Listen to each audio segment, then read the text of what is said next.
both claim to have sighted UFOs, and Mr. Duncan, in fact, claims to have boarded one of them and had a nice little chat with a man from, where did you say he was from? Uranus. That's where they told me they were from. Uranus. It's 1974, and there's nowhere left to run as identifiably pissed off aliens fly out of the Earth's core. They're throwing gigantic gender reveal parties, and everyone on the planet is invited. Oh, it's not a boy. It's definitely not a girl. It's an Earth that's suffering from an invasion from I've already said the word, Earth! Even the swamps aren't safe. They're turning the frickin' frogs gay, man! Out of this chaos, away from this chaos, very far away from really anything, groups of people try to make do with the situation and keep on keeping on. Some fly around in planes, looking for new digs and other survivors. But the aliens won't have any of this. They shine their red light out and around, searching for any sort of unapproved tech amongst the survivors. And if you're caught in this red gaze while using, say, a vehicle, you will suffer an embarrassing, emasculating, screamy death. Man, did he see a tarantula or something? 1974's Invasion from Inner Earth is about 30 minutes of bull stuffed with 60 minutes of shit. Long scenes of people talking will leave you wishing you could invade a different movie. I spent a lot of these generous moments of jaw wondering what movies inspired Invasion and its world gone empty motif. Well, contrary to other online sources that say that the strange world of Planet X is the inspiration for this movie, I'm gonna say no. Invasion is much more likely inspired by, if we're gonna use that word liberally, from the much better bad movie, The Earth Dies Screaming. It's got planes, aliens, the mass disappearance and empty world vibe, the word Earth in the title, and of course, screams. Invasion really is dedicated to just being about 5 people sitting in a cabin, hiding out from other people and anything interesting that could happen in such a scenario.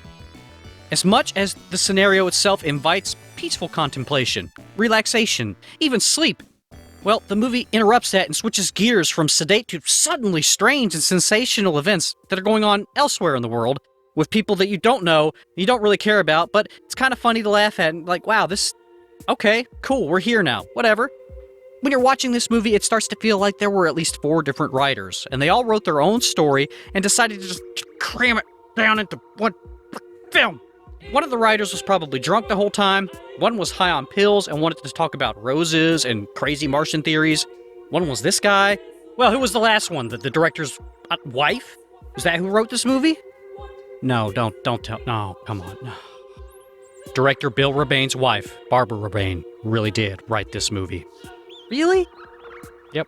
One wonders what dirt did Barbara have on Bill that let him allow her to, well, I digress. This is being kind of mean. I feel very bad placing a movie like this on one single person's shoulders, like Barbara's. It seems cruel to admit that someone can be this, well, wait till you see the ending of the film. Now that I'm done shitting all over the people who made this movie, I have to say I loved Invasion. I am a sucker, not Marvel's Invasion. I know you people were thinking I was talking about Secret Invasion. No, I wasn't talking about that.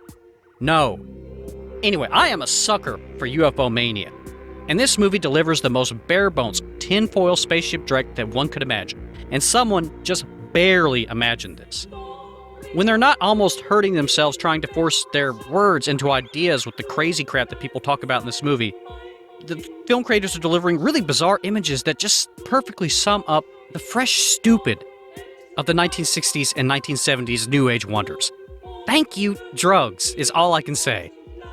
I also adored the simple, conceptual thrill of exploring a mysterious world of homes and businesses formerly inviting and now left behind by the hustle and bustle of life. It's sort of like 28 Days Later, but you'd have to call this one 28 Hours Later because that's how long the movie feels. Still, the quaint feeling that a bunch of friends with fireworks made this movie as a favor to Bill, the very strange man, and his very stranger wife, Barbara. Its usage of beautiful Wisconsin, and the fact that the actress strangely looks exactly like my mom did in 1974. Well, it all adds up. So, yeah, I'm weird, and you won't like this movie. But Mr. Rebane can sleep well knowing at least one person out there thought his shit was nutty instead of just shit. I give Invasion from Inner Earth 3 tinfoil UFOs, spinning around wildly, not making any sense, out to ban you from life and snowmobiling. Out of 5. Woo! Go Packers!